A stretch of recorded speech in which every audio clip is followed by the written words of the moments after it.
di Perbawaslu yang dulu masih ada pertambahan waktu 3 hari. Jadi proses permohonan itu pengajuan permohonan jadinya 6 hari. 3 hari proses pengajuan, 3 hari untuk perbaikan. Tetapi untuk sekarang di Perbawaslu 9 tidak ada lagi tambahan waktu. Jadi ketika hari ini SK-nya keluar, maka jangka waktu dia mengajukan permohonan dan perbaikan permohonan hanya sampai hari Jumat. Nah, di sini sudah sepakat ya? Sepakat. Karena di Perbawaslu dan di Juknis juga sudah diatur. Nah, itu proses perbaikannya. Di dalam Perbawaslu sekarang juga, proses verifikasi ini terletak di tangan pimpinan sekalian, Bapak Ibu sekalian. Jadi tidak ada proses verifikasi berlangsung di tingkat staf. Kalau dulu, proses verifikasi administrasi itu di staf. Jadi kita staf ini masih menerima, terus kita memeriksa nih kelengkapannya. Tetapi sekarang, semuanya itu dibebankan kepada ketua dan anggota. Jadi semua itu harus melalui pleno. Ketika permohonan itu masuk, kemudian teman-teman staf meminta berkas itu, kemudian berkas itu nanti akan diterima dan diserahkan kepada Bapak Ibu semua untuk diproses verifikasi. Nanti habis verifikasi ada pleno, semuanya harus melalui pleno. Jadi tidak bisa hanya satu orang yang memutuskan ini layak diverifikasi ataupun permohonan ini bisa diregister atau tidak. Jadi semua tahapan itu harus dilalui. Jadi setelah permohonan diterima, nanti akan ada tanda terima dari teman-teman petugas permohonan.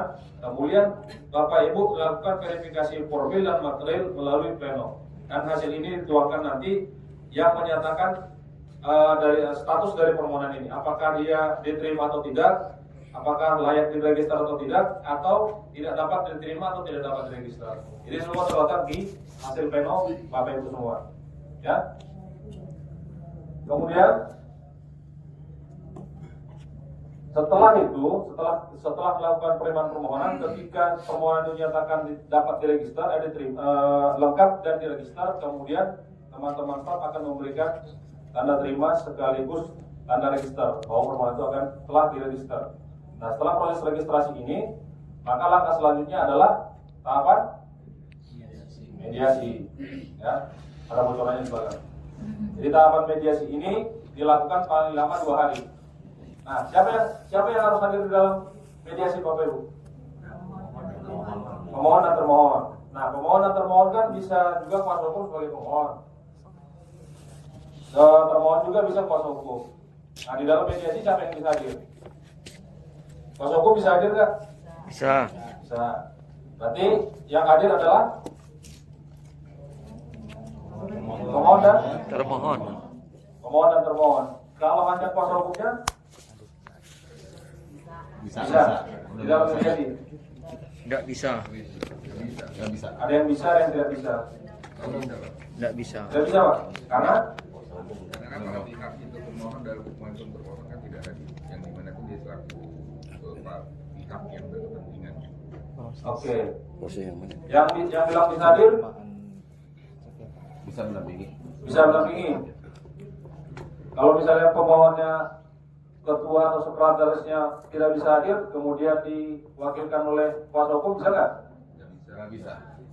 Bisa nggak di mediasi ya? Bisa ya.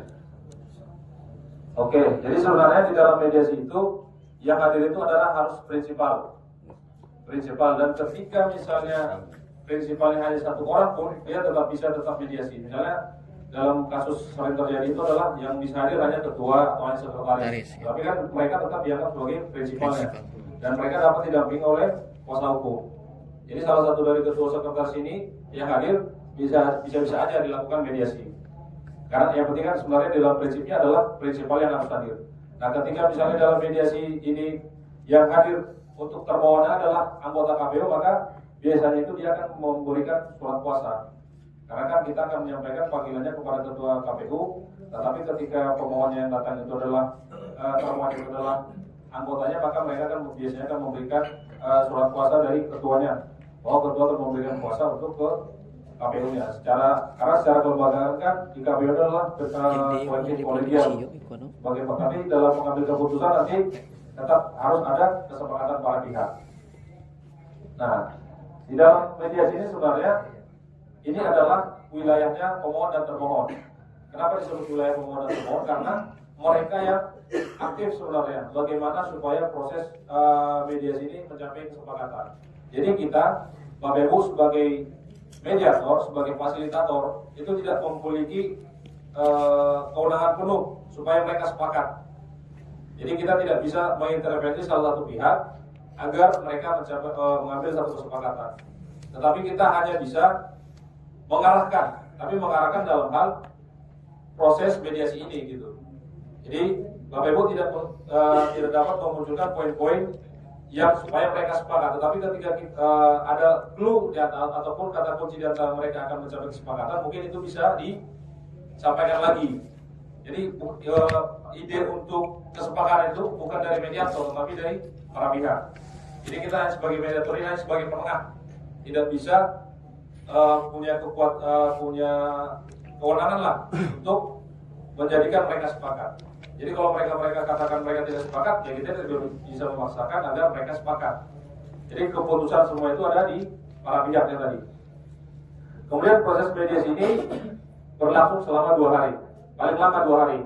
Ya, misalnya ketika hari ini tidak sampai kesepakatan dan para pihak ataupun salah satu pihak meminta untuk dilakukan mediasi kedua, masih ada waktu 1 hari lagi besok. Jadi paling lama mediasi itu dilakukan 2 hari. Itu paling lama. Nah, ketika misalnya sudah tercapai kesepakatan, maka saatnya kita yang merancang berita acara. Nah, dan yang perlu diperhatikan dalam hal ini adalah ketika menyusun berita atau menyusun poin-poin kesepakatan ini, diupayakan dan diusahakan prinsipal harus tetap ada di ruangan. Dan Bapak Ibu sebagai mediator juga harus ada di ruangan. Misalnya nih, ketika proses mediasi kita sudah sepakat, misalnya para pihak sepakat akan melakukan verifikasi ulang, misalnya. Terus yang pertama, yang kedua, pemohon diwajibkan untuk menyerahkan berkas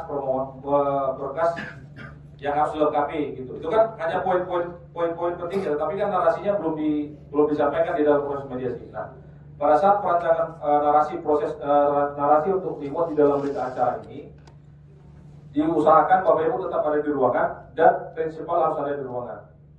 Ya, karena apa? Ketika prinsipal tidak ada di ruangan, ini akan memicu perbedaan. Misalnya prinsipal membawa kuasa hukum, hanya kuasa hukumnya tinggal di situ untuk merancang isi kesepakatan. Misalnya seperti ini, ya. Kemudian termohon juga demikian. Nah, ketika sudah dirancang nanti, kemudian direview lagi oleh prinsipal, itu akan lama lagi nanti prosesnya. Nanti akan si pemohon dan termohon akan mereview lah. Oh, sebenarnya maksud saya bukan seperti ini tadi, maksudnya seperti ini.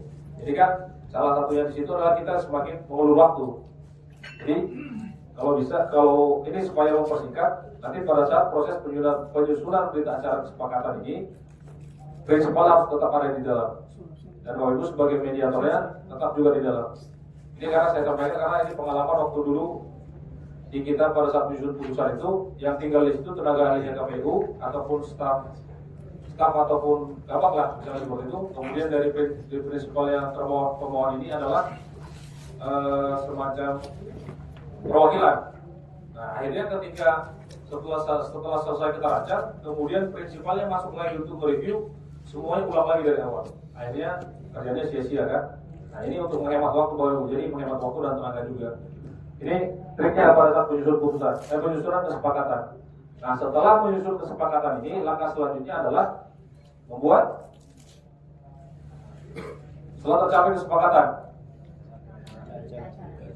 Nah, Bu, berita acara kesepakatan. Nah, setelah selesai berita acara kesepakatan, apa lagi? Putusan dibacakan. Putusan dibacakan. Ya. Nah, perlu dimuat dulu Pak di putusan. Betul. Dimuat dulu di putusan kesepakatan itu, kemudian putusan ini dibacakan di dalam sidang. Ya, ini tahapannya nih. Jadi yang pertama kita terima dulu, kemudian setelah terima permohonannya, teman-teman staf akan menerima berkasnya, kemudian Bapak Ibu akan melakukan verifikasi formil dan menteri. Ketika dinyatakan lengkap, kemudian diregister. Setelah diregister, langsung lanjut mediasi. Ketika hasil verifikasi menyatakan berkas permohonannya belum lengkap, maka akan diberikan waktu perbaikan selama 3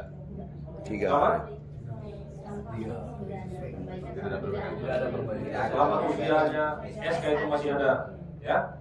Sebelum masuk di masa daluarsa. Sebelum masa daluarsa juga bisa. Yang penting dia belum melewati 3 hari ini. Nah, setelah dia diberikan waktu untuk melengkapi tetapi belum lengkap sampai batas waktunya, maka permohonannya tidak dapat diregister atau tidak dapat diterima. Diregister atau diterima? Diterima, sudah register tapi tidak bisa Sama-sama ya. Ini apa ya? Ketika itu sudah dikasih kan? Nah ini kan nanti kita baca lagi. Dan proses di juknis itu kita atur semuanya tuh. Ketika misalnya satu hari dia di hari terakhir dia itu mengajukan permohonan, di hari terakhir masih ada perbaikan atau tidak, itu sudah ada di situ semua. Ilustrasi kasusnya sudah di situ. Proses penghitungan hari juga ada di situ. Jadi nanti Bapak Ibu tinggal baca juknis sudah, mungkin saya yakin sudah paham lah.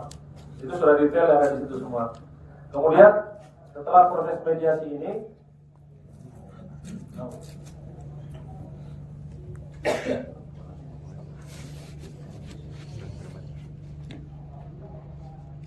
oke, tadi kan setelah sampai batas waktu tidak ada perbaikan, maka nanti antara tidak dapat diregister atau tidak dapat terima nanti kita cek di juknisnya. Nah, kemudian setelah selesai, tadi setelah kita nyatakan sepakat, kemudian dituangkan di dalam putusan. Nah, putusan ini harus tetap dibacakan di dalam sidang terbuka untuk umum. Jadi sidang itu sama seperti sidang adjudikasinya untuk pembacaan putusan kesepakatan.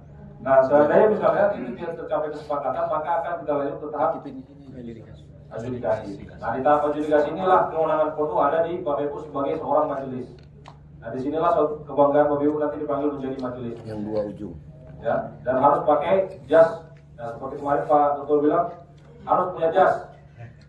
Diupayakan, walaupun itu yang murah-murah, tetapi yang penting kita memiliki wibawa pada saat kita atau pada saat Bapak Ibu memimpin sidang, kopiah juga. Nah, jadi karena di situ adalah kewenangan penuh di Bapak Ibu sebagai majelis, sebagai pimpinan majelis yang memeriksa dan memutus nantinya. Jadi itulah tadi seperti yang kemarin disampaikan Pak Ketua, di situ mahkotanya Bawaslu, Pengawas Anggaran dan Sengketa. Jadi di situ hanya di dua proses ini Bawaslu bisa memutus. Jadi Bapak Ibu seperti yang kemarin Pak Ketua bilang bahwa pada saat pemeriksaan saksi, bagaimana proses pemeriksaan saksi, kemudian penggalian informasi itulah yang harus Bapak Ibu dapatkan pada saat adjudikasi. Bapak Ibu harus punya trik-trik tertentu pada saat pemeriksaan, pada saat proses adjudikasi berlangsung. Mungkin pada saat mediasi tadi mungkin kita secara singkat ada gambaran. Tetapi pada saat praktek nanti Bapak Ibu akan lebih banyak dapat